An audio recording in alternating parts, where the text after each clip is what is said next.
back to my channel. How are you guys? So excited to talk to you guys about today's topic entitled Who is God? I feel like at times we forget who God is and we start to doubt.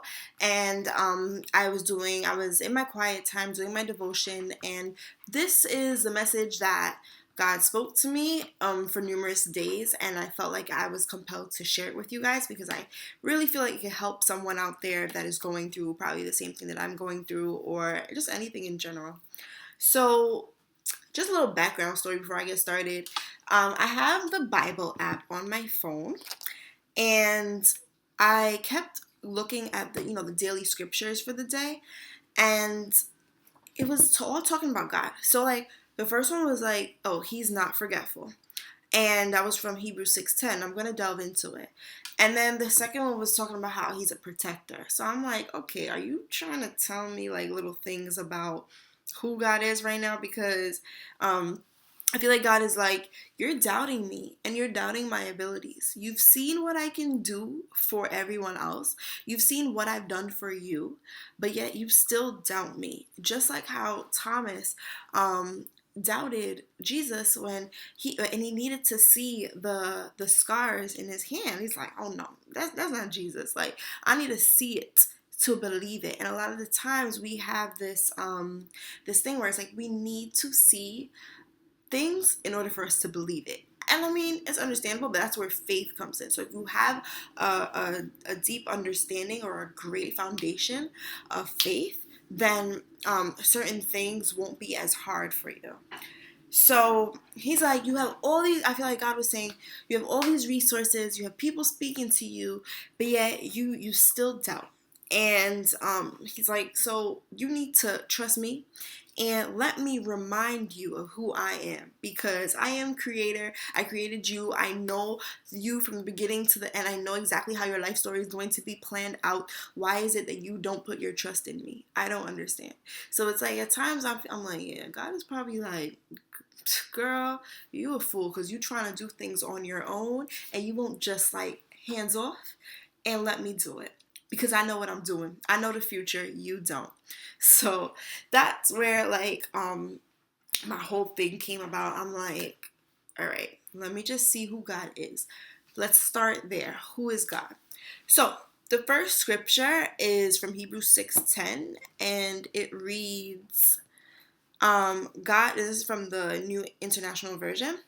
It says, God is not unjust. He will not forget your work and the love you have shown him as you have helped his people and continue to help them. So, God won't forget the things that you do. He's not going to forget the work that you've done. You're doing a great job of what you're doing. You can work harder, but you are doing a great job of what you're doing. And God is the one that sees. Even though people around you don't see the hard work that you are doing, God sees and he will reward you in the end. And that is the best thing that matters. That's the only thing that matters, honestly. And he won't forget the love that you have showed while doing your work. I remember the scripture. I don't know where it's from right now, but it's like work as unto God. So at times, like I'm at work, I'm like, I really don't want to be here, but I love being around the kids. I love being around my kids all the time. But it's like working with people. Sometimes I just can't. So I'm like, okay, just work as unto God. The second day, it went into Psalms 18:2. So it reads from the NIV, the Lord is my rock, my fortress, and my deliverer. My God is my rock, in whom I take refuge, or like shelter, my shield and the horn of my salvation, my stronghold. So in that, I'm like, okay, he's my rock, my fortress, and my deliverer. So he's like my protector. So he's protecting me, and then I'm thinking so many different ways. I'm like, he's protecting my mind. He's protecting my body, my physical body. He's protecting my soul. He's protecting my heart. He's protecting each and every part of me because he has carefully knitted me to be the best that I can be, and he's taken time. So like you take time, you build that building, or you have a business and you take time and you build that business up. What are you going to do? it's yours, right? Aren't you going to protect it? So you're going to protect it. And it's like, God is like, I made you. I carefully knit you. I took my time when I was like, oh, she needs to be a little nice right here. She needs this. She needs that. I carefully knit you together. And when I looked at you, I'm like, oh, this is my work. I am so proud. I'm so proud of it. I'm going to protect it because I want my work to be a reflection of me. Like, I want when people see my work, they're like, that's God's, that's God, right? So it's like you're going to protect it. And it's that brought me to, it's like, if you give your life to Jesus, he'll protect your heart. And once you listen to him, he's going to do that. Once you just have to listen to him, listen to his voice. And I've had to understand that things happen for a reason. I'm trying to understand this. And a lot of the times, like, I know some of my friends tell me this, they're like, sweetie, it's okay. It's all right if, this and this happened. Maybe this was a way for God to protect you. So, as much as it may hurt right now, maybe this is a way for God to protect you because he saw the future. He saw where that was heading and he's like, nah, I'm sorry, but what I carefully knit, what I carefully put together, I can't I can't, I need to protect it. I need to just save it somewhere. I'm just gonna, you need to go because you're causing too much stress, you're causing too much trouble. So I'm gonna cut those ties so that my child will be protected. The third point was from Psalms 145, 18 to 19.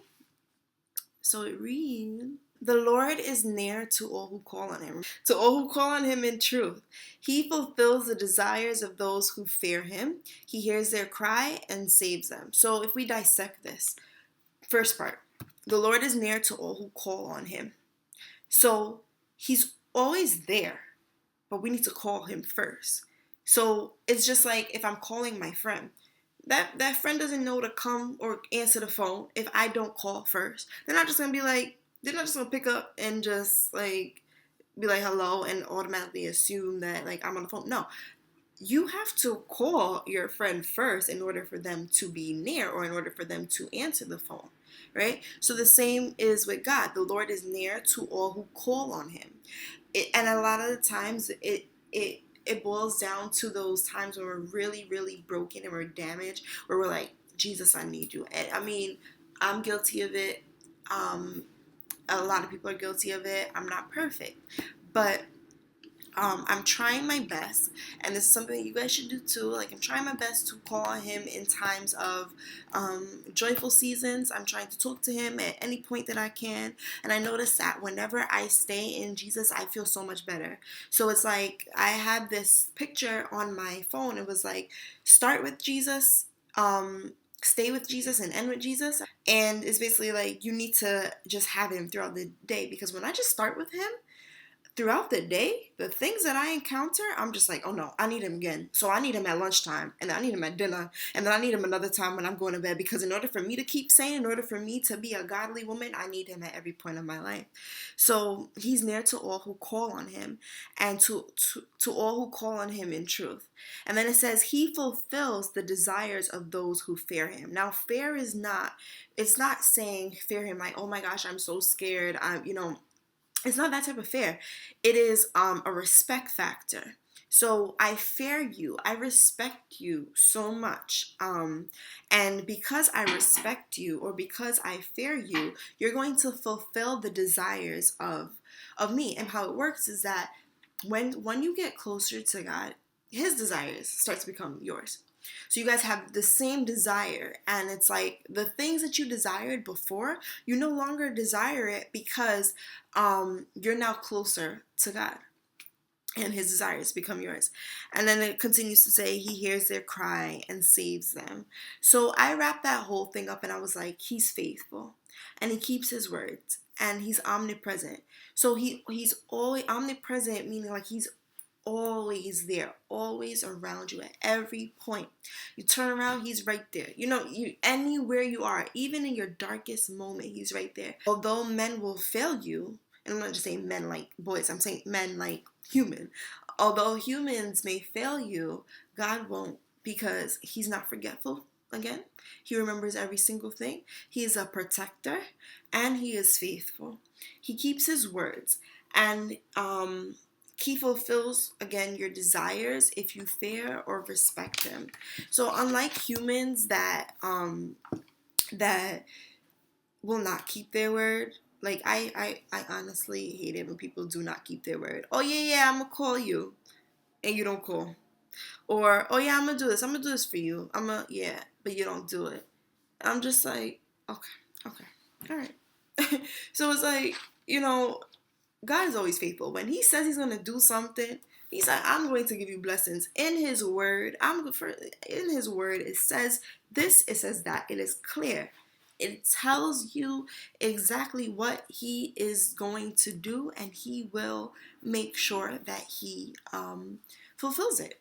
It may not be at the time that we want it to be, but he will fulfill it.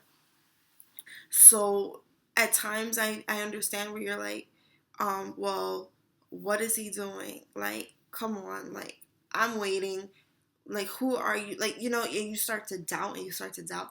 But I think the best thing for you to do is just, okay, when you're in those doubting moments, and I'm speaking to myself, and all the videos that I say to, like, all the videos that I share with you, it's like I'm talking to myself. It's like things that I've reflected on.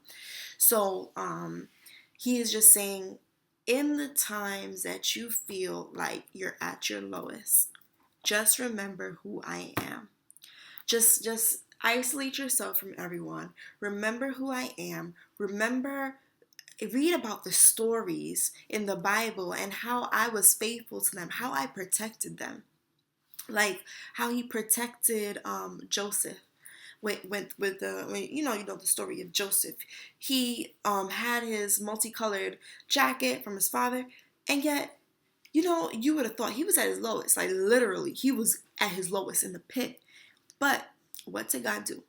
Protected him. Just challenge ourselves to try to spend a consistent week to just delve into the word and just dissect scriptures and just realize who God is. And when you realize who he is, try to connect it with some type of life experience that you've had, and see where they match up, and see where you're relying too much on yourself and not enough of God. See where they line up. All right? So don't forget to like, comment, and subscribe. I'll see you guys next week.